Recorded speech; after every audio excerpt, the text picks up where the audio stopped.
congratulations sa atin kasi pumirma na ulit tayo ng panibagong kontrata for Geely. Yan, maraming salamat ulit sa panibagong mga taon na pagsasamahan natin. So, ipapaalam na muna ako kay R6 kasi i-welcome natin si Optimus.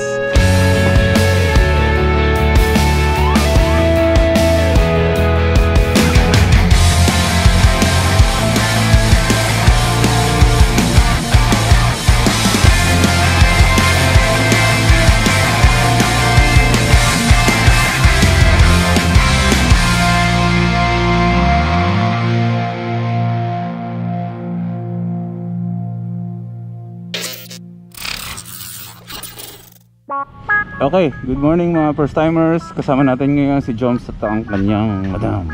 Good morning bro. Ang kanyang bagong MT-10.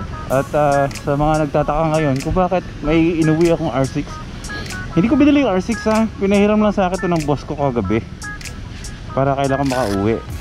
Kasi hindi pa natin naiuwi kagabi si T-Max, pero ngayong hapon may lalabas na siya. So kaya andito sa atin itong bike. Sige, ingat kayo mga bro ha.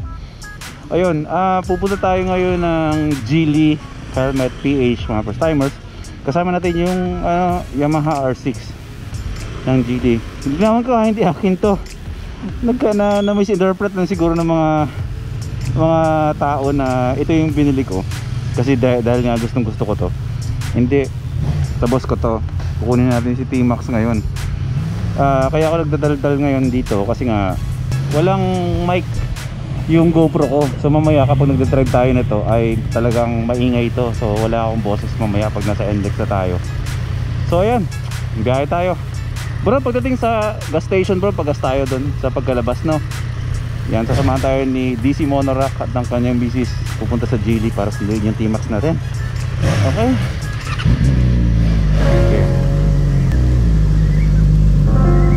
Sana hindi tayo ulanin ng sobra kasi medyo tumutulo-tulo na yung ulan ngayon.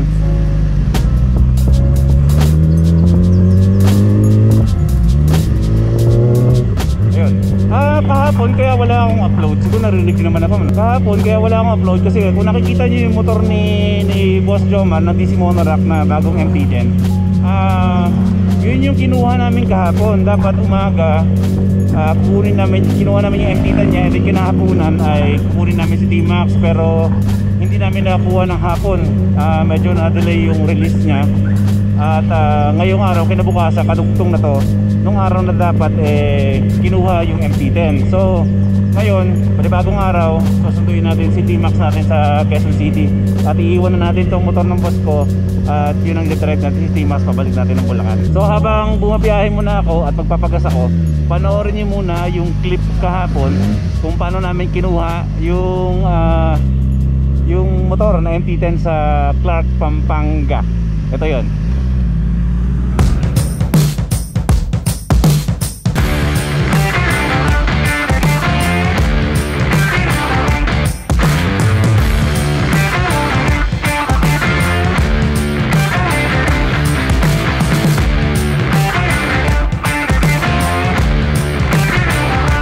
Ayun yung motor ni Boss Jomar. Ayun yung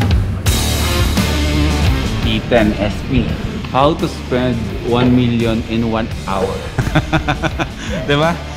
Yung iba challenge, paano daw mag-ubos ng 1 million in a day. Ito, 1 oras lang. Wala pang 1 oras. Boom, 1 million. Ano yung dala-dala mo? Ano, text. Yan, shout out sa ating kaibigan. Shout out. Dinalan tayo dito ng merienda. Napakasarap naman yung pirmahan na yan. Deserve ng mga tao masisipag ang mga ganyang klaseng bagay. Hindi motor yan pinipirmahan niya. Itong branch ng Repsol. Bro, thank you bro sa donut ha. It's a pleasure sir. Bakit ganyan bro? Pag bumibili ako ng motor, napakadami kong pinipirman. Parang sa'yo, parang ang liliit ng mga pinipirman. Hulugan pala.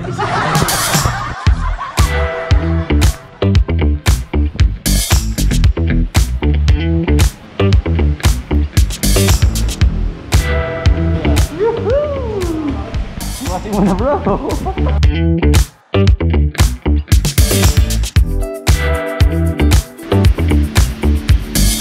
po bumaya ka red.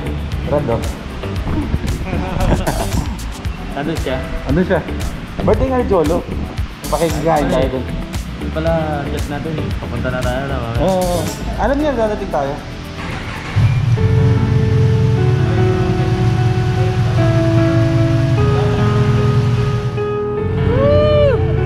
Couple goals!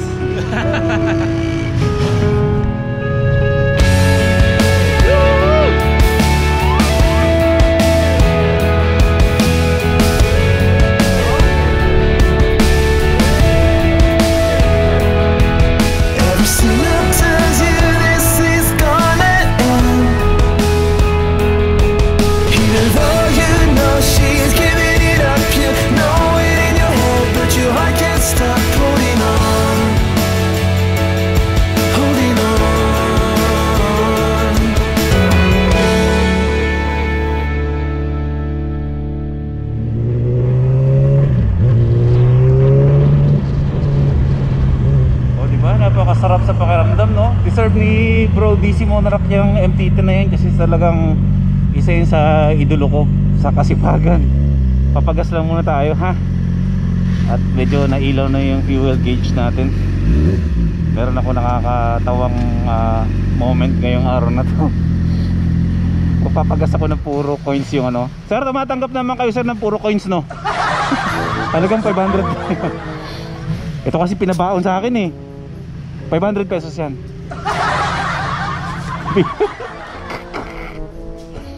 Yan yung laman ng alkansya ko. Ngayon sabi ipapapalit daw sa bangko. Sabi ni Prisha. Sabi ko pahingi ako pang gas. Binigay sa akin yung puro coins. Saka nakakita mo nakabig bike. Tapos yung pampagas mo tig sa 10 piso. My God. Pero okay lang yan, pera pa rin naman yan. Pinag-ipunan natin pa. Special po 500 lang. Sa kabila po yun. O sige.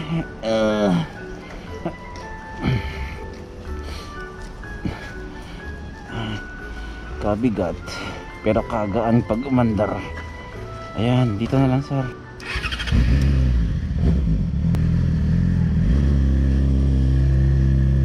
Sana wag talaga tayo abutin ng malakas na ulan. Ayan, baka nagtataka kayo, no, hindi wala pa tayong adventures. Pasensya na, kailangan ko lang kasi kasuhin. Kailangan natin may labas si T-Max para makabalik tayo sa adventures natin. Let's go.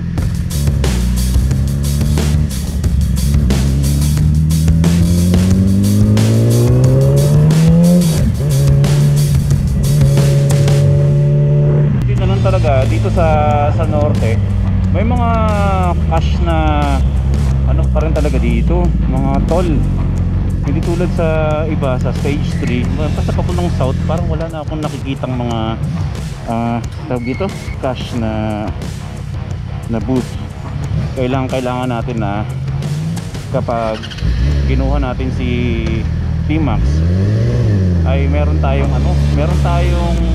RFID tsaka ATC para tagos-tagos tayo sa NLEX dito sa norte tsaka sa south.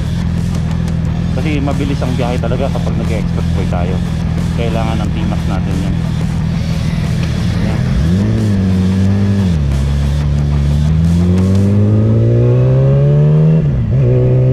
Biyahe mo na ako mga first timers ha. Kasi baka hindi nyo marinig yung boses ko. Wala tayong mic. Nakalimutan ko yung adapter. Ito yung saksakan, no?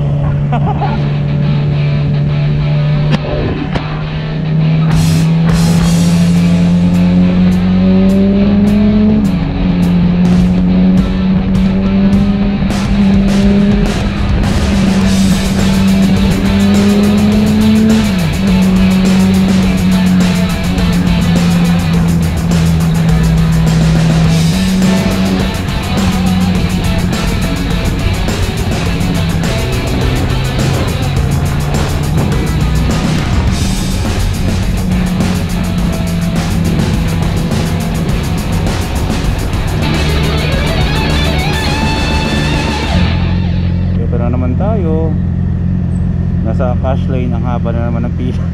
Samantala yung RFID dito napakaluwag, oh. Nandito na naman tayo sa cash lane, napakahaba na naman. Mamaya madala tayo, pakabit na tayo. Kakabit tayo mamaya. Ayun na, tinakpang ko yung ano, speedometer ng sticker ko. Hindi dahil babakbak ako ha.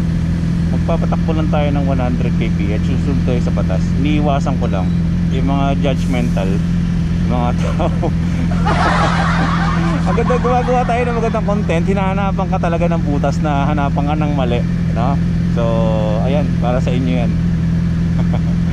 Sumusunod naman tayo sa batas. Ngayon yung mga nang-hate dyan sa akin tuwing nakasakay ako sa malaking bike, ayan, hulaan nyo na lang kung anong takbo ko. Para kahit sa paano, mag-isip kayo bago kayo magbitaw ng mga salita sa comment section. Kayo mga hate, relax lang tayo. Pati sa PM ko kasi, sa personal account ko, may mga nagme-message na nagagalit. Tapos sinasabihan na ako ng mayabang. Paano ako magiging mayabang? Alam mo, hindi batayan ng klase ng bike na dinadrive ang kayabangan ng tao, ang karakter ng tao. Hindi lahat ng nagbabike ng malaki ay mayabang, okay? Nagkaroon lang tayo ng chance para mag-drive ng magandang motor, pero hindi ibig sabihin na porket magagandang motor yung dinadrive natin o may maganda tayong motor, eh mag-iiba yung ugali natin. Hindi ganun yun. Ang totoong first timer, ang totoong follower ni Boy P, happy sa lahat ng gagawin. Chill lang. Hindi uso sa atin dito yung nababad trip o bad vibes. Good vibes lang tayo palagi. Maliit na motor lang tayo, mapalaki. Alam mo yun, ang totoong first timer, tinitignan yung buong kwento ng vlog at hindi naghahanap ng mali. Ang hinahanap palagi ng mga first timers, totoong first timers, yung relaxation, yung maging masaya sila after nilang panoorin yung vlog na ina-upload ni Boy P. Kaya relax lang tayo. Tsaka sa mga bago, huwag kayong mag-alala, hindi naman ako purong motovlogger na ganito yung ginagawa. Nagkakataon lang talaga na may chance talaga na itong klaseng bike yung dinadrive natin dahil meron tayong mga transaction sa QC at nasa mundo tayo ng GD. Siyempre hindi natin maiiwasan yung mga ganitong klaseng instances na talagang gumagamit ako ng malalaking bikes, pero hindi big sabihin nun kailangan masabihan ako ng mayabang, kasi never ako magiging mayabang. Alam niyo. Yung pagiging mayabang wala sa vocabulary ko yun. Kung yung mga taong sa tingin nila ay mayabang ko, baka sila yung totoong mayabang at nayayabangan sila sa taong alam nilang nahihigitan sila. Pero pag mag-alala, hindi mayabang si Boy P. Hindi mo ako kailangan ganyan. Hindi niya ako kailangan ganyan. Relax lang tayo sa buhay. Happy lang tayo, no? Basta tayo, ha? Ang ibig sabihin ng don't judge a book by its cover, in Tagalog, huwag niyong huhusgahan ang cover ng isang libro, di ba? Alam niyo bakit? Hindi lahat ng pangit ng cover ng libro hindi maganda yung kwento sa loob. Minsan may mga libro na ang ganda-ganda ng cover, pero yung kwento sa loob ng nilalaman ng libro wala rin. So mahirap talaga. Ang importante talaga doon is kilalanin mo yung tao bago ka mag-judge.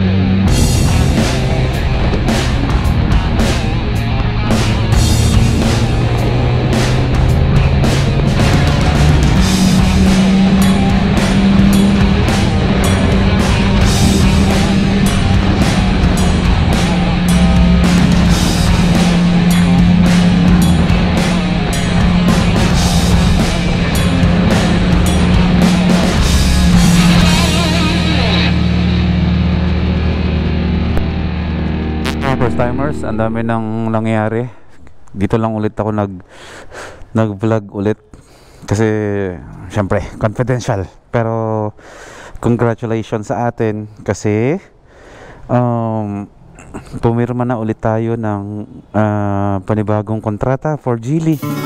Yan, maraming salamat ulit sa panibagong mga taon na pagsasamahan natin.